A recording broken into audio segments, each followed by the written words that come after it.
On a souvent tendance à penser à se protéger lorsqu'on part en vacances ou lors d'absences prolongées, alors qu'en réalité, la majorité des cambriolages, 8 sur 10, ont lieu en pleine semaine et majoritairement entre 14 h et 16 h. Incontestablement, la télésurveillance avec appel police en cas d'intrusion et appel pompier en cas d'incendie, car lorsqu'on parle de sécurité, il n'y a pas que l'intrusion. L'Argus de l'assurance montre que les maisons équipées de télésurveillance sont 4 fois moins cambriolées que les autres.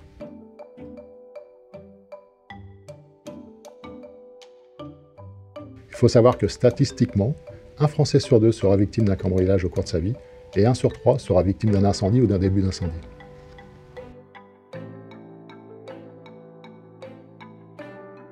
Une application sur smartphone est parfaite pour être informé que les enfants sont rentrés de l'école ou pour s'amuser à regarder ce qui se passe chez soi. Mais en termes de sécurité, on est dans l'urgence.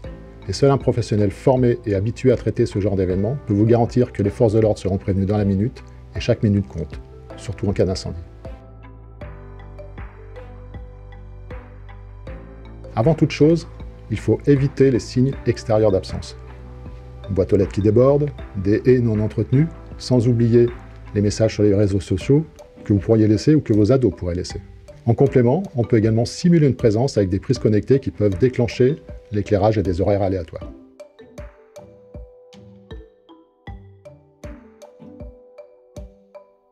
Deux erreurs à éviter. Les petits objets connectés que l'on pose sur un meuble ou dans l'entrée, qui peuvent fournir un faux sentiment de sécurité, mais que les cambrioleurs mettent 10 secondes à neutraliser. Et les produits qui n'ont pas intégré les risques du piratage. Pour éviter ce genre d'erreur, il faut se fier aux normes et aux réglementations. Choisir des capteurs qui répondent aux normes NFA2P et qui sont fixés au mur.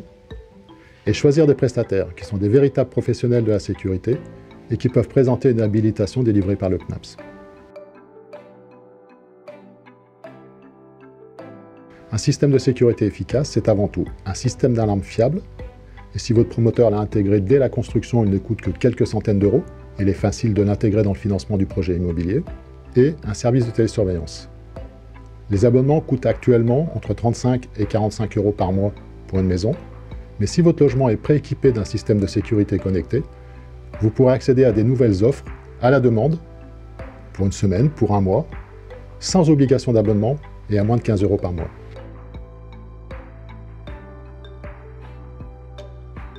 Il est important de vérifier dans les conditions générales de votre contrat multirisque habitation les mesures exigées par votre assureur. Elles varient en fonction du montant du contenu assuré.